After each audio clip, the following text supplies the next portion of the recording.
School, represented by Brian Hayes. Brian Hayes is the boarding recruitment manager. Good afternoon once again. Or is it still morning? Yes, it's still morning. Good morning. It is morning here. Yes. Hello.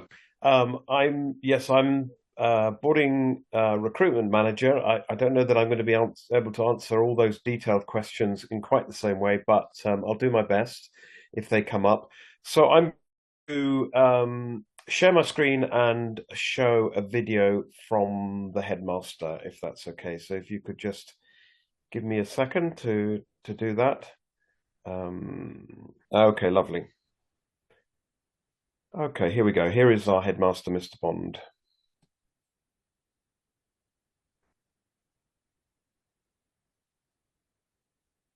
I often get asked what I love most about Brentwood School, and I always give the same answer, and that is community.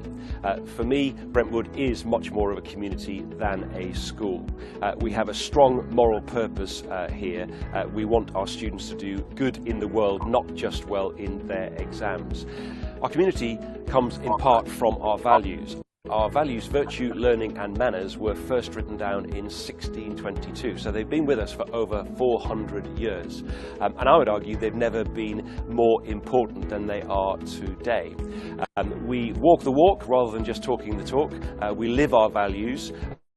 They're much more than just posters. And we ask our students and we ask ourselves to follow and use them in every decision we make, whether that's big or small. An important part of community is well-being. We want our students to feel cared for, known and valued as individuals in our school. We want all of our students to find out what it is that makes them tick. Everyone has something that makes them special, and our job with parents working together in partnership is to help every individual student find out what that thing is for them. One of the ways we do that is by providing both breadth and depth. We have a very broad curriculum. For example, in the sixth form, we're one of the only independent schools in the UK that offers 3 pathways: the IB diploma, the BTEC extended diploma, and of course A-levels. We have a vast range of co-curricular activities: music, the performing arts, sport, CCF, voluntary service, Duke of Edinburgh, you name it, we've got it. The benefit of that is it allows students to try lots of things, some of which they've done before they join us, some of which they've never tried. And we encourage all of our students to get involved, because they will find something that is going to become their thing. And of course, going back to well-being, if a young person finds out what it is that makes them tick, they are much more likely to be content, to be happy, and then of course a virtuous circle is completed. They will do well. We are blessed with fantastic facilities. We have 75 acres of green space here at Brentwood, only 25 minutes from central London. Our facilities, we have modern state-of-the-art facilities across the campus, but they are very much blended with our historic buildings. The original schoolroom, dating back to the 1560s, is still in daily use. Our chapel from the mid-19th century is used for all of our students. Our library, our Bean Library, is a blend of the old and the new, and that very much represents our school. We have deep roots that go back into our history, but we're also very forward-looking and optimistic about the future. An example of that is our newest building, a 120-bedroom, single ensuite boarding house with an integrated sixth form cafe that will be opening its doors in September 2025. But much more important than facilities are people. I started by talking about community, and our people make our community. It's what makes Brentwood School special. In fact, it's what makes us Brentwood.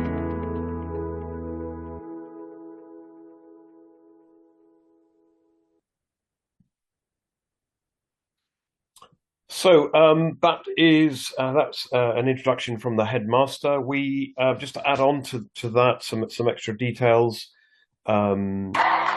Oh, excuse me. Sorry about that. So we are a diamond model school. I can tell you more about that in a minute. We attract boarders, a lot of boarders coming in for IB.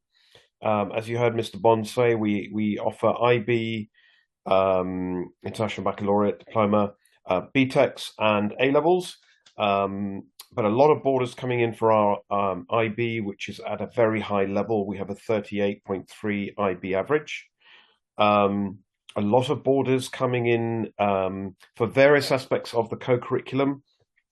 Music is one very strong one particularly strong one. We are a Steinway school for music, and which means we have a partnership with Steinway Pianos, and we have a specialist music program, which is a sort of pre-conservatoire level program. But being a large school, and we are a very large school, there's a lot on offer, and I think partly in response to some of the questions that just came up about, how do borders set in, about that idea, which will be interesting to explore, of African values. I think it's about having a very strong community for a start, and ours is based on our values, which are virtue, learning, manners. These are things these are the same values that have been around for over 400 years in the school, so incredibly strong. So it's having that cohesion, but I think as well it's about finding your group, your tribe, if you like, the group of people that are doing the thing that makes you tick. And I can relate to that as a young pupil that came over from Africa myself, from East Africa, age 6, and into a prep school.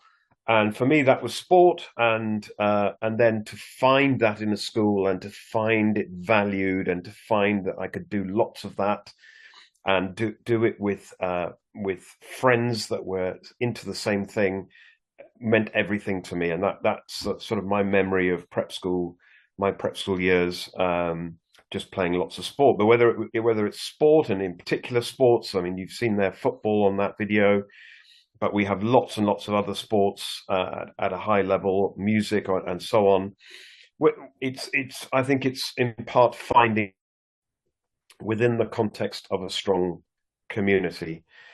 And just finally, from me to say that you've seen there, we are expanding our boarding, which is an interesting thing to do in the sort of current economic climate.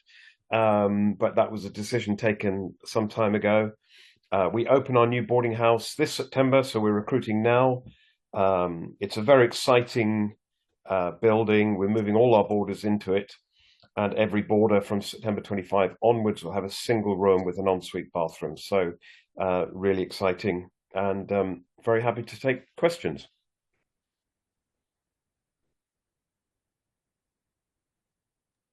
Thank you for that presentation. It was a beautiful one. Okay, so we don't have questions for you yet. Parents, if you want to ask questions, please feel free to do so. You can ask your questions live if you want to. Just indicate by a show of hand, and then we'll make it possible for you to ask your questions live. And you can also send your questions to Q&A, and we would address the questions from there. But I don't know if Dr. Alo wants to say something. Yes, I was just thinking that we can actually ask Mr. Hayes some of the questions in the Q&A. Yeah, I've just seen them. Yeah. Yes, want to know these things. Yeah. Okay. All right. Shall I go through them myself? If that's would you want me to read them out to you? Yes, please go ahead, and then I'll respond. All right. So how do you deal with challenges with disagreements between pupils? Okay, I think you've heard a sort of similar answer from a previous school, and every school will have a version of the same kind of answer. It's basically about having a very strong pastoral team and a pastoral setup. All the schools in this meeting and other schools that are taking part this week will be very strong pastorally, and that's one of the extremely strong aspects of independent education in the UK. For our boarders, same as in other schools, I think they've got a pastoral team in the boarding house, so led by the house parents, but also resident house tutors and then visiting house tutors that come in for, for evenings and weekends. So they've got that pastoral team, but when they leave the boarding house in the morning, which in that new boarding house, you'll see they have breakfast there as well. But then when they leave that in the morning, they go to their day pastoral team, their tutor. And that's a very small group, along with day students. And that's the sort of their touching point for the pastoral care system within the school. And then that sort of runs through heads of year and so on, heads of school and so on. It's about having a really strong pastoral setup that is both boarding and day. And then for us as well, well-being goes hand in hand with that. So we have a really strong well-being program. One of the house parents was the head of well-being, pupil well-being in the whole school, now for the boarders. And this is about sort of promoting positive. So rather than sort of waiting for challenges and disagreements to occur, it's about promoting the positive, if you like. And we have a detailed well-being program that you'll see on our website. Involves well-being dogs and all sorts of lovely things. What are the transport links from airports and how are exits handled? Okay, so we have, as you said, as Mr. Bond said in that video, we're close to London. We're on the Elizabeth line, which is the newest tube line. So getting into central London is really quick. Although Heathrow isn't the closest airport for us, it's actually on that Elizabeth line. So you can literally do a 5-minute walk from the school to the station in Brentwood High Street, catch the Elizabeth line, and at the other end of the line is Heathrow. I think it comes into Terminal 5. So literally just sitting on one train. Stansted is quite quick. It's about 25 minutes away. The last family I had in for a visit from Europe flew into City. That's also close, and from City you can catch the Elizabeth line quite quickly. So again, really closely connected. And then if you go around the M25, we're right on the M25. Gatwick is sort of 2 hours, I suppose, around the M25. So a few options there. We also have students traveling by train to Europe. So we have, for example, so they're not catching planes. They are going on the Eurostar to Europe, and that's again really easy to do from Brentwood because of the Elizabeth line. Okay, so talking about transport, the parent also wants to know if you have a coach system and airport pickup. Yeah, both of those, and then for flexi boarders, yeah, a sort of bus transport system. Older students will tend to go to airports themselves. Younger students are accompanied. We have a taxi service that is vetted, safeguarding checks by the school, and so we use them for those that want to use a taxi. And there's inside this question is another question about exeats. We don't have Saturday academic lessons. We have a co-curricular, mainly sports program on a Saturday. So boarders can choose to have an exeat any weekend they like, as long as there is a reason for them to be going somewhere. Or they can, we don't actually have set exeats, so they can be in, some boarders are in every weekend. And from the start of term to the end of term, so they have no exeats. So it depends on the boarder and the family. It can work either way. Okay, then there's a question here too. How do you prepare students for the next stage in life? Okay, so very strong careers program.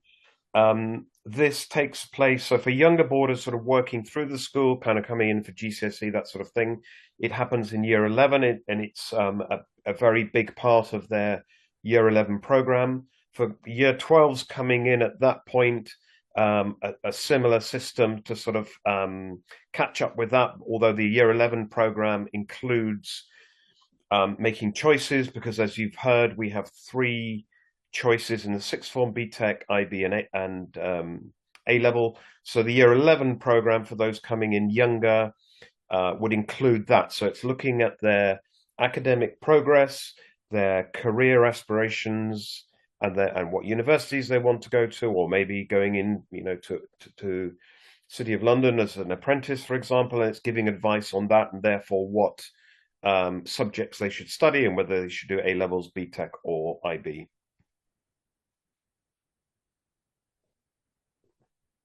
Okay, so I understand Dr. Arlo has a few questions for you as well. So Dr. Arlo, you have the floor. Thank you, Da Silva. So I just wanted to underscore the question Elaine asked on dealing with disagreements between pupils, because I literally was dealing with a situation this morning where a boy was suspended from school because of an ongoing rift between his roommates, and they're now in a situation where they've had to change his room, right? And what we later on found out was that he felt he wasn't being heard, and I mean, he hadn't actually raised the issue before because he felt no one would really take him seriously. So I think what you said about having a really strong pastoral care system in place really is important, because sometimes some of our children in particular just, for some reason, feel like no one is there to really listen to them. Not all the time, but in certain places, they feel like others get away with things that they don't get away with. So there are cases where that happens, and it's really helpful to hear that first of all, Brentwood is a very diverse community already, so that really helps. And then the fact that there's a strong pastoral care system in place, and our children can feel heard and not feel like others will get away with things they don't get away with. I think that's yeah, and you made a good point there, and I've heard this before, and I've heard it recently about a student that came to us from another school for what you've been saying, which is that in a shared room. And this is where I think it can be difficult because, and I've sort of seen this myself in person, because the setup in the school can be excellent, and obviously that involves, during the daytime, it's in lessons and it's in the open and so on. And that's fairly straightforward. And in the boarding house, in general, it's about the atmosphere of the boarding house and shared spaces and so on. But then when you go to your room and you're sharing with another student, that is different again. And I mean, all I can say in response to that, from our perspective, is that our boarding, now every single student has their own room. We've had that already for the boys. Our boys have always had their own rooms, but shared bathrooms. Most of our girls have had their own rooms up to now, but from September 25 onwards, every single student has their own room. And I just think that I've experienced personally sharing rooms, and I've been a house tutor and a housemaster, and that was part of the fabric of being a boarder. But I think there is something to be said for just having that private space to go to of your own. And I think more, I grew up sharing a room with my brother, but I think nowadays children are much more used to having their own rooms. And apart from the study aspect of it, so the older students, obviously, if they're studying exams, they need a study room, and that's the way we're geared up. Probably half of our boarders are sixth formers. They're studying hard, and they basically have a study room as they would at university. Amazing. And I also think there's something to be said for nipping things in the bud as soon as it's identified, and with a really good house parent and, house care team being able to just spot when things are off. I mean, it's not always an easy thing to do, but I feel like the earlier things are identified and addressed, the better, so it doesn't grow to what we had to deal with today with the boy being suspended. And this is an otherwise lovely young man, but he just had it, I guess. So being able to identify things early on really helps, I would say, to our parents who are on the call. My final question is about the IB program. And can I just say, it's so good that Elizabeth Line comes to Brentwood. We're very lucky, yes. I truly think that the Elizabeth line is one of the best lines to have been added onto the underground. It's amazing where it goes to. So with the IB program, what has the take-up been like? Because many of our parents are still very A-levels focused, and but a number of them are beginning to catch on with the strength of the IB program and the possibilities that the IB program opens up to to their children. So if you can just speak a bit to the IB program, so our parents are a lot more aware, particularly those who have just only thought of the A-levels route. Sure. So, so most of our Brentwood day students prefer A-level. It's just the way that they are, and I think it's a more it's a more popular thing to do in the UK. I don't think IB is actually, for UK students so popular. Our boarders, about 2/3 of our boarders are coming in from international schools, so it's very much international families, expat families, foreign office, that kind of thing. So they're very used to that. They're very used to they're either been at an international school that is a sort of a non-British curriculum, or maybe they're studying the IB MYP or IGCSEs. So that's kind of their background. They're used to that, and so yeah. I mean, you're asking about uptake. Yeah. So yeah. Probably 90% of our boarders are coming in to study the IB. They're either coming into year 12 straight in to do IB, or they're coming in for a pre-IB year 11, or coming into years 9, 10, and now for our new boarding house 7 and 8 with the intention of doing IB. Our prep school, so we start at age 3. Our prep school has adopted the IB primary years program, so that IB is actually, although it's the smaller companion to A-level in the sixth form, the IB curriculum within the whole school is very strong, because the prep school, that's sort of 1/2 of the school, almost 1/3 of the school, is studying the IB, and therefore our GCSE program, and for those that do that register and see the curriculum choices they've got, it's a very broad range of subjects, even at GCSE, and that is informed by the IB. So we have subjects that are, a little bit unusual. Languages, for example, are extremely strong, and that's driven, I think, by the IB. So in our IB program, 1/3 are Brentwood day students moving up, 1/3 are boarders, and 1/3 are UK students coming from other schools to us. Thank you. Okay. Okay, thank you so much for that presentation. Thank you, Dr. Arlo, as well.